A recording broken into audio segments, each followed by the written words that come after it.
Burung pipih zaman megalitikum. Assalamualaikum.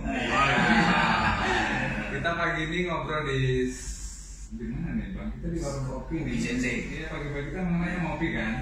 Ngopi sambil ngobrol-ngobrol. Ada Bang Todi. Apa kabar bang? Ya, alhamdulillah sekarang. Bang Rida, apa kabar Rida? Baik, alhamdulillah didatangin sama Bang Todi dari Bang Bangkok. Todi dari Bangkok. Ya. Kita akan ngobrol. Satu Ramadan ya. Satu abang Ramadan mana nih? di sebelah dekat. Sebenarnya tahu nggak kenapa saya hari ini pakai batik? Kenapa? Biar nggak kalahkan sama. Iya. Pokoknya jangan kalah lah. Iya. 1000 nggak boleh gitu. Iya, iya, iya. Kalau bisa, Iya. tapi kayaknya kalah. Auranya kena gitu. Iya. Beda ya. Oke, kita dalam mungkin sekitar 30 atau lebih sedikit kita akan ngobrol tentang Kota Pekanbaru. Nah, nanti kita akan lebih tahu banyak soal Bang Todi ini sebenarnya siapa sebenarnya gerangan ini gitu ya.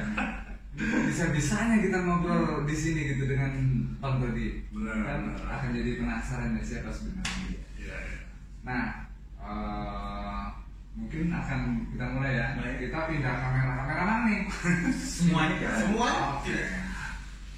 Nah, Bang Todi dalam waktu belakangan, satu tahun ke belakang, Iya. ini kan udah masuk pertengahan tahun ya, Iya. pertengahan tahun. Sibuk apa di Kota Pekanbaru? Khususnya bidang Bang Todi lah. Oh ya. Baik, sebelumnya saya terima kasih ya dari Rido Bang Sodik. Ya. Kalau Rido ini adik kelas saya, dia udah tahu dari dulu. Senior. Harusnya manggilnya pakai kakak ya, tapi Iya. pakai bang aja. Ya, Bang. Kayak pramuka loh kalau. Kakak pembina. Aduh, Silakan. Jadi memang ketika inilah ya enaknya zaman sekarang ini kita terkoneksi dengan baik gitu ya. Ketika Rido upload di salah satu sosial media dia, saya kan follower dia juga gitu. Jadi saya lihat ini ada obrolan seperti itu ya. Terus terang saya langsung Saya langsung berdetak di hati saya. Ini pasti ngomongin Kota Pekanbaru. Nah itu ya. Ketika dia ngomongin Kota Pekanbaru ya udah saya bilang ya. Terlebih lagi dengan banyak sekali kan kritikan masyarakat sebelumnya ya tentang ulang tahun dan sebagainya kemarin itu. Tapi itu bagian sayang kita loh Bang. Wah, ya benar. Itu saya akui. Jadi makanya ya sudah deh. Saya juga udah terlalu lama di dapur nih sebenarnya. Ya juga pengen speak up lah. Ingin menjembatani komunikasi yang putus ini. Jadi kalau saya ini sebenarnya di bagian perencanaan. Jadi kalau ibarat sebuah rumah ya, kalau kotanya di rumah, penyelenggara rumah itu saya bagian dapurnya tuh. Ya, bagian dapurnya. Saya di bidang perencanaan, pengendalian dan evaluasi pembangunan Kota Pekanbaru. Kota Pekanbaru. Jadi kerjaan saya itu buat rencana 5 tahunan, rencana tahunan, kemudian evaluasinya, apa hasil dan capaiannya. Nah, kira-kira seperti itu. Kalau saya itu aktivitasnya. Jadi makanya tuh lebih banyak di belakang lah. Jadi melihat teman-teman di depan ini karena ada hal yang kira-kira kurang nyambung gitu ya. Kayaknya saya ini deh mundur deh sebentar ya. Nanti apa lagi? Berarti cukup tergelitik ya? Iya, saya cukup kritik. Artinya saya juga ada ini juga nggak enak dong. Kita udah melakukan banyak hal tapi orang nggak tahu gitu ya. Nah, minimal kan saya yakin ini karena persoalan ketidaktahuan aja gitu. Atau publikasi yang minim. Bisa juga. Nah, dan itu menjadi bagian evaluasi dari kami. Nah, itu yang mungkin yang harus saya lakukan. Nah, itulah kira-kira saya. Ya, nama institusinya Bapeda. Pekanbaru ya, Badan Perencanaan Pembangunan Daerah. Iya. Kira-kira seperti itu. Kalau aktivitas saya selama ini. Kalau menanggapi ini Bang, Ya, gimana? bergejolak di kita ya, bagaimana masyarakat sebenarnya care banget lah dengan Kota Pekanbaru ya. Iya. Terutama, saya pikir soal ulang tahun itu momentum saja. Kita kemudian banyak, ini kita sudah 236 tahun gitu kan. Tapi kok begini, ini ada soal logo, ada soal tentang milenial berpikir yang hasil diskusi kita sama Fakih sama si Michiko kemarin gitu. Artinya saya bilang kan waktu itu ini resource-nya banyak sekali sebenarnya untuk Pekanbaru. Nah cuman saya ngeliatnya kok iya merasa bukan masih kok dalam bayangan saya tuh kok tidak termanfaatkan dengan baik gitu loh. Itu sih kira-kira gimana Bang kalau di mungkin rencana atau di milenialnya kah atau dalam gejolak-gejolak yang ada di ini. Jadi gini, persoalan resource ini ya, by data itu kita udah tahu besar sekali. Karena Human Development Index atau indeks pembangunan manusia kota perlu tinggi. Itu perlu kita tahu bersama, dan itu merupakan sebuah anugerah. Artinya secara salah satu competitive advantage kita itu kita dapat poin di situ salah satunya. Hampir sama dengan Jakarta, ya, luar biasa. Jadi secara Human Development Index itu kita cukup bagus, tinggi. Jadi wajar resource itu melimpah, ya, sangat wajar resource itu melimpah dengan segala macam aktivitasnya. Nah, cuman persoalannya pengelolaannya ini yang menjadi PR besar bagi kita yang ada di pemerintahan Kota Baru. Kalau wali kota itu sudah jelas arahannya, ya, dia arahannya bagaimana peningkatan sumber daya manusia, ya, sumber daya manusia itu bagaimana dia harus bertakwa, mandiri, tangguh, berdaya saing. Itu kan jelas sudah dalam misi-misinya dia gitu. Nah, kalau teman-teman baca Dahlan Iskan Way ya, waktu judulnya Presiden Marah, ingat nggak? Nah, kan itu. Saya bukan pada konteks Presiden Marahnya, pada yang informasi yang disampaikan oleh Pak Dahlan bahwa siapa sih pelaksana di bawahnya? Kan birokrasi kan? Ada dirjen, ada direktur, ada kabit-kabitnya, ada ini gitu ya. Dan itu sumber daya semua.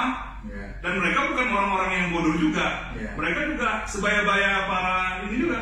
Milenial semua. Belum ketinggalan kalau kita masih dia juga tamatan luar negeri banyak, tapi kenapa nggak bergerak? Ya pasti ada sesuatu kan gitu kan. Nah begitulah juga yang saya gambarkan di struktur pemerintahan Kota Pekanbaru. Apa sih Bang problemnya kira-kira? Ya itu tadi, berarti ada hal yang mungkin bisa jadi beberapa poin-poin Pak Wali Kota ini tidak bisa sepenuhnya diterjemahkan. Bisa jadi seperti itu. Kemudian bisa jadi juga mungkin kalau dia alasan plastik sih sebenarnya, cuma bisa dijadikan alasan keterbatasan. Nggak apa-apa Bang, gandut boleh, klasik aja. Terus. Biasanya tuh teman-teman tuh ngomong itu apa tuh, keterbatasan anggaran. Mereka selalu ngomong gitu, wah itu keterbatasan anggaran gitu. Nah padahal kan sebenarnya tidak ada jalur-jalur lain yang bisa kita ambil gitu. Nggak serta-merta hanya dari APBD yang bisa kita lakukan. Uang pusat misalnya? Ya, uang pusat. Nah sekarang yang lagi ngetren itu adalah CSR, sosial corporate social responsibility, tanggung jawab sosial dunia perusahaan. Kemudian ada lagi yang namanya KPBU, kerjasama pemerintah dengan badan usaha. Nah hal-hal yang kayak gini nih yang harus terus dikembangkan gitu loh. Nah memang ada kecenderungan ya. Saya juga bagian dari kecenderungan demokrasi mengeksplor ini lebih dalam tuh memang butuh effort yang tinggi gitu. Yang itu yang mungkin ya gimana ya, males atau apa. Kalau kami polosnya gini aja mikirnya Bang. Oke lah gitu kan. Ya tadi bahasa saya kan jentikan tangannya Pak Wali Kota itu berpengaruh gitu kan. Jentikan tangannya petinggi-petinggi itu berpengaruh gitu. Ya bahasa kasarnya bayanganku sih nggak ada di dalam yang benar-benar jago gitu. Mereka lah sedikit. Wah, nggak cocok nih. Bisa pakai ini. Masyarakat nggak sabaran kan gitu, bayangan itu kan gitu. Cuman nggak tahu kan situasinya karena kami nggak dapat informasi tentang perkembangan kan. Itu rahasia dapur juga ya. Benar. itu prerogatif banget. Itu prerogatif. Itu kondisinya tuh persis lah. Kalau saya mau sedikit open tuh adalah polanya itu persis seperti yang diceritakan oleh Pak Dahlan Iskan itu. Nah, itu kondisi itu sebenarnya. Presiden marah kan? Terus kenapa gitu? Kita juga kalau gitu. Apa namanya ya? Aku agak bingung membedakan antara benar-benar marah sama gimmick Bang. Karena posisi marahnya dimunculkan setelah 10 hari marah Bang. Jadi agak bingung gitu. Apa nggak seketika itu juga kan? Dan itu rapat internal. Oke lah itu nggak anu kita ya.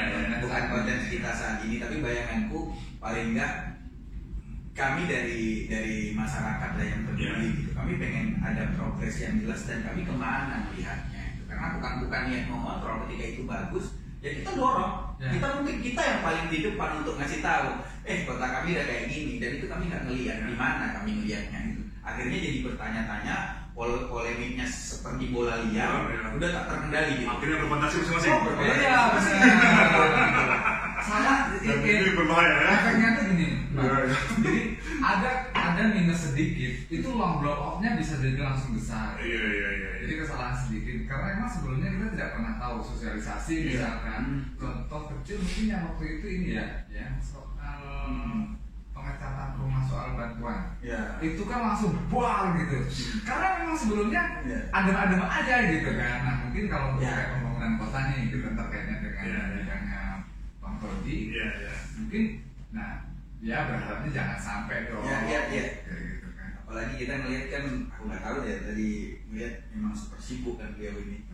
Penumpang harus sibuk, ada aja semuanya dan semuanya ngadunya ke beliau kan. Jadi aku pikir ya butuh, memang tadi pun dia terbuka, aku pikir kan ya Bang, kita jadi tahu lah ya. Jadi saya bilang sorry Bang, aku bilang ini kami begini terus ya nggak apa-apa, ini positif kan gitu. Kan ada tipikal orang yang dibikin ngambek gitu. Gitu kan. Zaman sekarang zaman sosial media nggak bisa kalau dia kayak gitu. Jadi justru kami pengen ada banyak orang-orang yang ibaratnya bisa paling nggak menjelaskan keresahan lah, Pak. Misalnya gini, ini ada ini gitu kan, ada banjir misalnya gitu kan.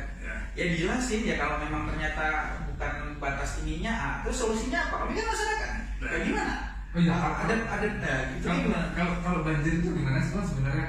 Ini kan dari zaman yang saya tinggal di Pekanbaru itu dari tahun 2001. Udah pindah ke Pekanbaru. Cikal bakal sih sudah ada gitu kan. Cuma kan saya mungkin juga masyarakat di kota Pekanbaru itu ada yang tahu, ada yang enggak. Ini banjir di kota kok nggak selesai sih? Ya masyarakat awam tuh taunya ini kan wilayah kota nih, terserah lah pokoknya kota itu selesai apa enggak gitu kan. Iya, apa permasalahannya mungkin kan secara ini kita nggak tahu. Mungkin pihak dalam yang tahu kan. Tapi bagi kita ya inilah coba menjelaskan dulu, mungkin dari situ kita bisa urai kayak gimana nya ya. Kan nanti jadinya juga anak-anak muda ketika teratasi banjir, ketika teman-temannya kesini atau rekan-rekan kita kesini, kita keren loh, banjir tuh gampang lewat lah. Terus akhirnya kritiknya nggak kritik tepat sasaran Bang. Kami pun kan jadi lihatnya, ini kawan-kawan udah cerdas nih, kalian gak usah ngomongin yang itu lagi gitu loh, karena kalau kalian ngomongin itu ke situ gitu kan. Jadi kesini sekarang nggak tahu karena nggak ada informasi yang jelas tentang itu. Itu bayangan kita. Baik. Bang maaf ya agak-agak. Nggak apa-apa. Tapi benar-benar nggak keluar ini lah dari kota Pekanbaru. Nah saya nggak apa ya. Artinya gini. Terus awalnya niat saya kesini dulu memang untuk silaturahim, saya mau membuka komunikasi jaringan. Yang kedua saya memang harus lebih banyak mendengar gitu. Nah ini yang menjadi itu, kalau mana yang bisa saya jawab akan saya jawab sih. Nah itu niat kita awalnya jadi enak gitu kan. Nah jadi gini, memang kalau persoalan banjir ini adalah memang PR Kota Pekanbaru ya. PR Kota Pekanbaru dan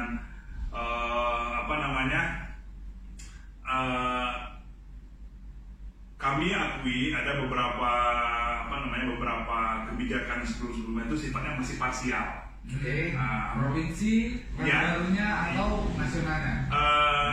Ya itulah kira-kira koordinasi kita tuh parsial, kita nggak tahu saling lempar-lempar gitu kan, ini wewenang siapa dan sebagainya.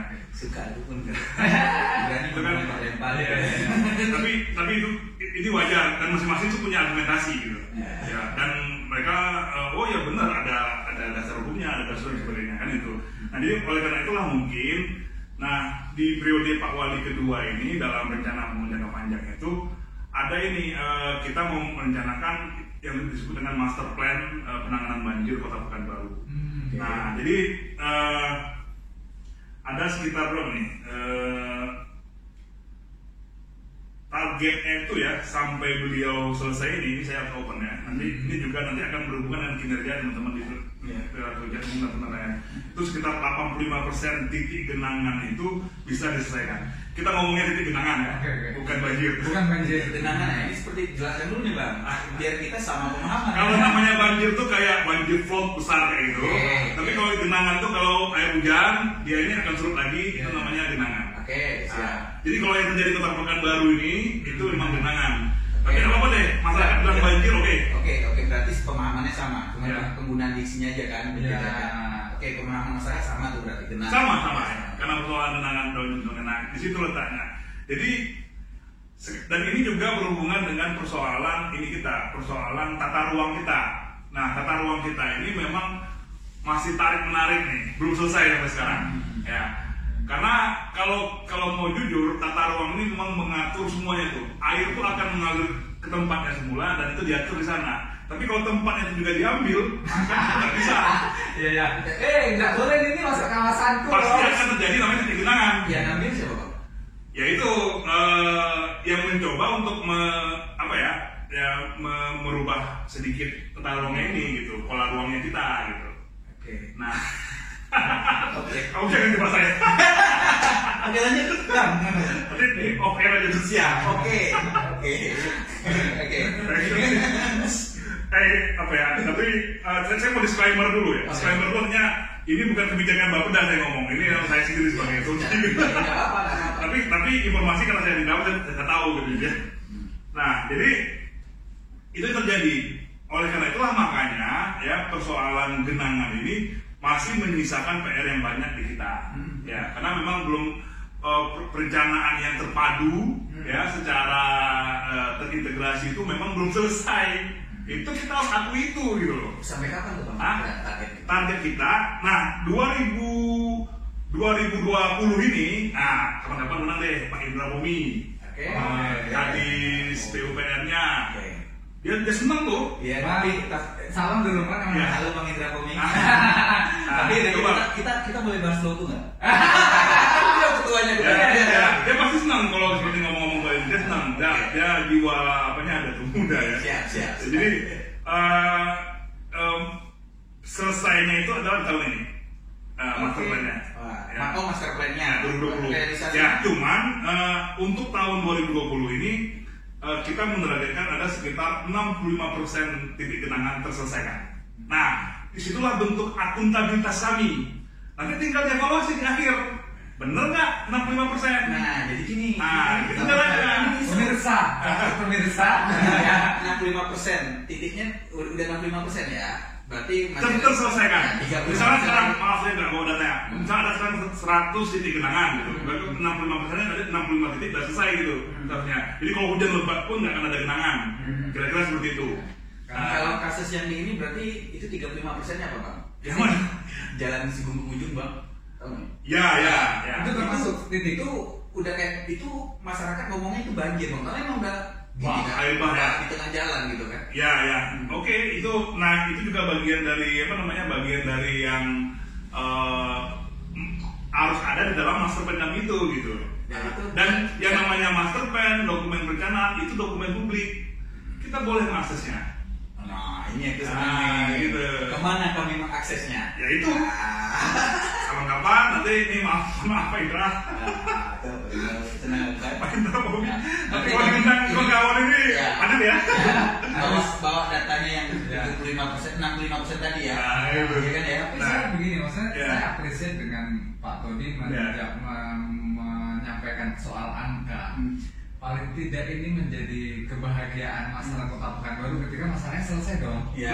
Itu nggak bisa karena ini udah ini itu sudah tertuang di dalam namanya itu dokumen RPJMD, Rencana Pembangunan Jangka Menengah Daerah Kota Pekanbaru, yang which is itu adalah Jaksel. Apa? Which is. Oke, lanjut. Itu adalah ini penjabaran penerjemahan daripada visi misi Pak Wali Kota kita. Iya. Dan itu dokumen publik. Iya. Dan itu dokumen publik dan itu boleh diakses. Nah, gitu. Dokumen publik bisa diakses nih by online apa by apa sekarang? Online. Nah, ada nggak webnya? Loh, kita punya web Bapeda. Di Bapeda ya? Iya. Nanti kita buka ya. Saya menarik yang kalau nggak di-download, berarti jangan salahkan saya. Bagian Ya kita senang kan gitu kan ya. Berarti udah ada dokumennya, kita tinggal lihat. Kan bisa pembahasan berikutnya. Nih perkembangan kawan-kawan, ayo kita lihat sama-sama. Ya, gitu. Ada berbagai, misalkan contoh kasus misalkan kayak lokasi ini akan kondisinya tuh anggaplah sedang banjir gitu ya. Tapi ada wilayah mungkin yang tidak direlakan untuk kemudian dipakai atau digunakan atau dibuat bangunan baru yang tujuannya untuk mengurai dari banjir itu sendiri. Misalkan kita bangun gotnya lebih besar, kita harus kemudian orang bersikeras dengan ganti rugi yang cukup tinggi. Nah, itu kan mungkin salah satu problemnya Bang ya. Betul. Nah, mungkin dengan ini masalah mau selesai nggak? Yang parahnya itu memang oke nih, kita udah punya niat baik ya, kita udah punya baik. Bahkan ada yang masalah itu di semennya itu drainase. Gila apa itu? Drainase di semen, nggak diisi semen, jadi air itu memang ke jalan aja semuanya gitu, nggak lewat gitu. Jadi memang semata-mata ini bukan persoalan pemerintah saja gitu. Ada juga memang kesadaran masyarakat tiba-tiba ditinggiinnya gitu kan. Drainase ditutup, itu kan suatu hal yang aneh. Jadi makanya nanti itu udah wilayah lain nanti udah pelanggaran perda siapa lagi? Satpol PP yang main bongkar. Nah itu acara organisasi penyelenggara negara ini kayak gitu. Nah, jadi banyak faktor sebenarnya ya teman-teman, dan itu memang perlu dukungan perlu dukungan masyarakat secara keseluruhan gitu. Jadi kita jangan hanya teriak-teriak banjir tapi kesadaran kita sendiri gitu selaku masyarakat itu masih kurang. Smart people nih. Nah, smart people-nya. Tapi harus diikuti sama smart city loh. Government. Smart government juga. Government ya gitu. Karena gini, coba kita perhatikan ya, kalau Ridho dan Mas Sodik ini ikut musrembang kelurahan, pernah ya? Lihat foto-foto. Misalnya gini lah, itu terbuka nggak sih Bang kalau open ya? Jadi itulah ya luar biasa sebenarnya negara kita ini sudah mengatur saluran-saluran itu. Cuman kemasannya itu nggak kreatif gitu. Aduh, musrembang gitu. Paling Pak RT doang gitu kan, Pak RT, Pak RW yang itu. Dikasih nama yang bagus kayak gitu, jangan musrembang gitu kan. Misalnya gitu kan ya. Masalahnya itu undang-undang gitu. Bilangin apalah nama, jadi berbondong-bondong anak muda ke situ kan. Ya, jadi ketika itu adalah salah satu saluran kita menyampaikan Pak ini apa. Cuman umumnya kawan-kawan itu kan yang namanya kebutuhan masyarakat itu kan yang langsung bersentuhan di depan rumahnya gitu misalnya. Nah, itu langsung diusulkannya. Padahal oke lah itu sah-sah saja gitu. Tapi sekali lagi ketika ini semuanya terkumpul butuh dana sekian misalnya budget yang luar biasa, kita lihat kapasitas real kemampuan keuangan daerah kita cuma sekian, tentunya kita ngambil yang prioritas dong gitu kan. Ini dulu nih selesaikan nih. Nah ini dulu nih tahapan-tahapannya gitu. Kan semuanya tuh, kita ini bukan Dubai ya, bukan Uni Emirat Arab yang hari ini terpikir bangun, berarti ada. Makanya butuh Bapeda. Kalau uang kita banyak, Bapeda bubar. Ya tapi emang sih nggak serta-merta uang juga sih ya, karena justru kita melihat justru daerah-daerah yang sebenarnya sumber daya alamnya nggak banyak, malah banyak yang berkembang kayak di Eropa Bang. Maksudnya karena memang mereka tahu mereka kurang gitu. Akhirnya semuanya bekerja sama, saling gandengan tangan buat negara dan daerah mereka tuh justru mungkin punya kecepatan jauh gitu, karena semua roda perekonomian bergerak. Kalau yang main kita sumber daya alam ya sama aja, kita dari dulu kok kaya kan. Tapi nggak ada ya sumber daya alam. Ada. Ya. Nah, poinnya gini dong, poinnya itu adalah poin pendapatan ya tadi. Nah, kalau memang pendapatan Kota Pekanbaru ini masih dominasi dari transfer pusat, Pak. Kita akui itu. Nah, dan ada transfer pusat, walaupun PAD kita cukup bagus. PAD kita cukup bagus, terakhir kita bisa menyentuh di angka 700 miliar. Pajak daerah dan sebagainya kan. Nah, cuman tapi orang banyak yang protes nih gitu nih. Kapan-kapan juga bisa nih undang kepala badannya Pak Ami. Oke, kami undang ya, tunggu ya. Pengen tahu kayaknya jangan-jangan kita nih harus bayar pajak loh. Iya. Ternyata barang yang kita miliki atau kita gunakan atau aset yang kita punya ini kita nggak tahu nih sosialisasinya mungkin tak ada atau mungkin kita terlalu nggak tahu banget gitu, nggak nonton TV nggak nonton. Zulhelmi Arifin ya Pak Ami makanya di mana? Di Bapeda. Oh, Bapeda. Ada kata daerah ya. Oke, kata Unda. Jadi beliau mungkin secara komprehensif bisa menjelaskan bagaimana sih sebenarnya pola-pola pendapatan di kota kita ini untuk pembiayaan pembangunan dan semuanya ini. Nah itu bisa nanti. Nah jadi Kalau saya sih teman-teman selalu bilang Bapak dari tukang bagi-bagi duit doang nih kan. Tapi itu balik bang, saya penasaran tadi yang mana tuh? Kan kalau ini tadi ceritanya angka kan ya, kayak banjir tadi kita benar banjir. Data itu data valid ya. Ya data valid nanti kita coba akses. Itu target penyelesaian di tahun 2020. Di 2020 ya gitu. Ya. Kita kan nggak tahu kalau ukurnya 100%-nya berapa titik. Gini, kalau itu data lengkapnya itu ada di dinas teknisnya. Jadi mereka tuh punya peta pelabuhan baru, titik-titiknya, mana itu namanya. Nah, tahun ini dulu selesai. Dan itu bisa diakses ya? Bisa diakses. Nah, jadi gitu yang mau akses datang, kalau nggak boleh, lapor lagi. Bisa bang. Gitu. Tapi kan bisa juga karena gini, Pak Wali selalu mengatakan ya, good government itu udah less governance gitu. Iya. Nah, ya kan? Jadi kita udah dikit aja tuh udah masyarakat sentuhan masyarakat lebih banyak. Lebih banyak. Lebih ngarah-ngarahin. Ya, itu clear sekali Pak Wali Kota selalu mengarahkan. Bapak pengennya gitu. Iya. Harusnya udah sama ya. Iya, dia udah mengarahkan. Frekuensinya tuh udah sama tuh. Kok terasanya kita nggak begitu ya? Mungkin harus diselesaikan di antara ini ya, koordinasi tadi ya Bang ya. Dinasnya lebih kayak orang pacaran lah Bang Ridho, harus lebih lengkap gitu loh. Ya kan supaya koordinasinya lebih gampang. Kalau bahasa orang barunya banyak IG-an ya. Iya ada IG-an. Iya.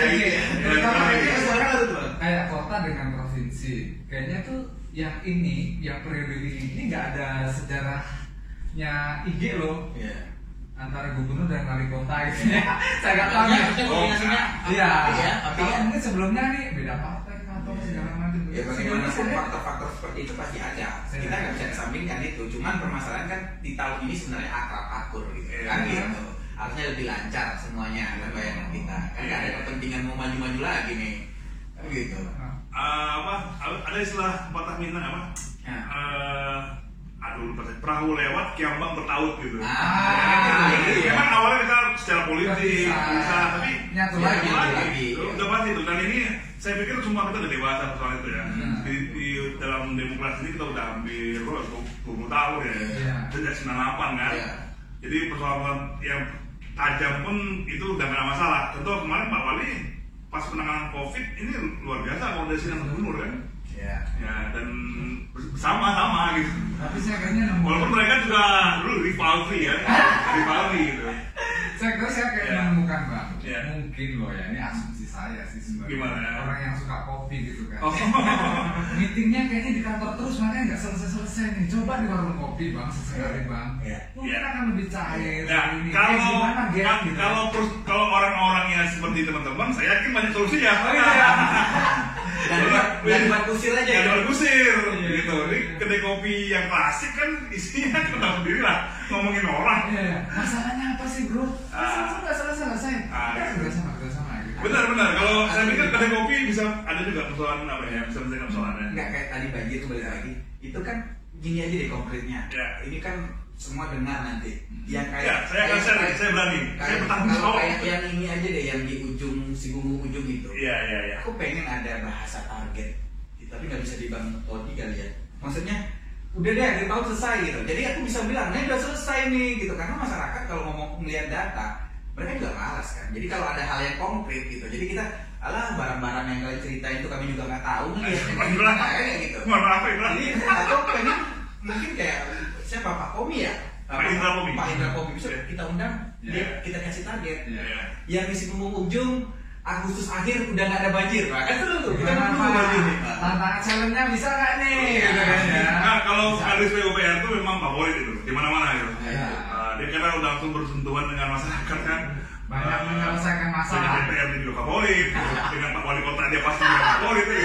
Nah karena bayangan kita, kami berusaha menerjemahkan sesimpel mungkin, karena kita punya batasan, maksudnya semua orang beragam. Kayak kami batasan pengetahuan kami segini, pemahaman kami segini. Kita bayangin yang lain, maunya kita semuanya tuh bergandengan tangan dengan levelnya masing-masing. Misalnya kita melihat itu, mereka juga paling ngomongnya ada 2 rubah juga kan, nggak rubah entah kapan, paling catat-catat aja tuh, paling iya-iya kan besok nggak dikerjakan gitu. Nah kita pengen nih ada yang konkret nih. Nih kata Bang Indra Komi nih, pokoknya deh akhir tahun besok tak ada lagi. Kalau ada, aku jaminannya akan seru kita. Berarti ya udah mau Pak Indra Pomi ngerjain itu aja total sampai ada nggak apa-apa kan? Tapi ada bukti ya. Ketika terbukti itu cerita berbeda. Berbeda ya. Oh ya benar gitu. Karena kalau data-datanya juga paling ngelihatnya dosen, lihatnya mahasiswa akhir mau. Iya kita nggak menarik ya. Iya kalau menarik. Ya kami mungkin menarik nggak pas di sini, pas ujung-ujung nanti ada kalimat-kalimat yang nggak jelas kan, kata-kata singkatan yang nggak bingung kami juga. Apa sih gitu kan gitu sederhananya gitu. Ya oke. Ya mudah-mudahan nanti jadi kita coba apa itu ya. Karena gini di Bapeda pun sebenarnya sudah mencoba membuat itu by system gitu. Contoh gini ya. Yang seperti ini loh. Ya, ini udah nggak sekali dua kali ya. Saya dibully masyarakat itu di Musrembang itu udah bertahun-tahun. Ngapain Pak Musrembang? Nggak ada gunanya gitu kan. Wah, musyawarah ngambang gitu. Sampai seperti itu. Iya. Kita dengerin aja. Jadi harus tabah. Iya tabah. Ini loh Pak. Ini kami usulkan 5 kali usulan masuk nggak ada jadi gitu. Itu biasa loh. Yeah. Apalagi itu yang sama kayak gini. Ini udah pasti kena ini. Ini masyarakat itu bawah gitu. Nah, jadi makanya by system ke depan ini perencanaan ini mau kita perbaiki sedikit demi sedikit. At least gitu minimal ya usulan Musrembang tuh 1 jadi deh.